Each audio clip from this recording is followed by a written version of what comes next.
ও আব্বু তুই আন্না পড়বে কল দে আর বাইরে করে তাকে সব বেঁচে বাবা।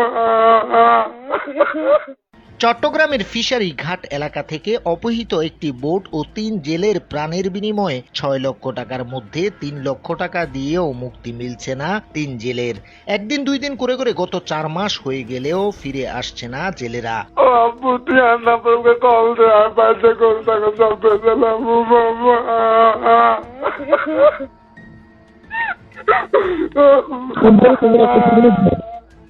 ভাই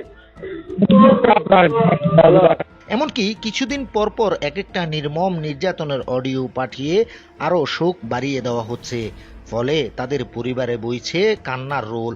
অভাব দারিদ্র আর ভয়ে দিন কাটছে তাদের। স্বামী বেঁচে আছে নাকি মরে গেছে জানে না তার স্ত্রী। আমি বিরত চাই, আজ 4টা মাস গেছে, কোনো আবার কথাবার্তি কোনো কিছু বলে টলে না, কথা বলতে পারি না। আমার স্বামীকে মারে বলছে নাকি তারা কি করছে বলতে পারি না, কথা বল। আজকে 4 মাস হয়ে গেছে আমার আব্বু কিডন্যাপ করে নিয়ে গেছে ওরা। তো টাকা চাইছে আমার আব্বু আমাদের থেকে। আমরা হচ্ছে গরিব মানুষ, আমরা কিভাবে দিব? আমরা নিজেরাই খেতে অনেক কষ্ট। কোথায় নিয়ে গেছে? বর্মার দেশে নিয়ে গেছে আমার আব্বুকে কিডন্যাপ করে। এমবি গাউসে পাক নামক একটি বোট ও সেই বোটের অধীনে কাজ করা ৩ জেলে নিখোঁজ হয়।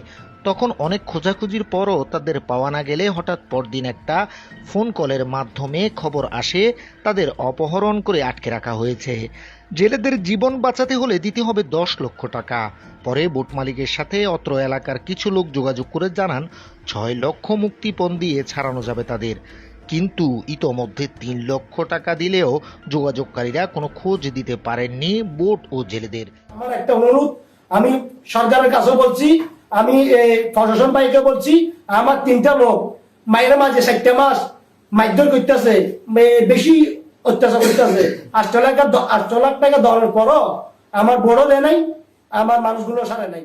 এ ঘটনায় বোট মালিক বাকলিয়া থানায় 5 জনের নাম উল্লেখ করে আরো অজ্ঞাত আসামি রেখে একটি অপহরণের মামলা দায়ের করেন। অপহরণের মামলাটি আমলে নিয়ে তদন্ত করা হচ্ছে। ইতোমধ্যে 3 জনকে গ্রেফতার করা হয়েছে এবং দ্রুত বোট ও জেলেরা উদ্ধার হবে জানিয়েছে পুলিশ। 3 জনকে আপনারা আটক করছেন এ বিষয়ে? গতকালকে আমরা একজনকে অ্যারেস্ট করে আনছি, আমি বিজ্ঞাপনের সালাম দিয়েছি।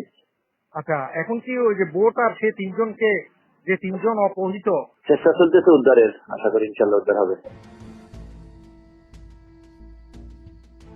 রায়হান হোসাইন, স্বদেশ প্রতিদিন, চট্টগ্রাম।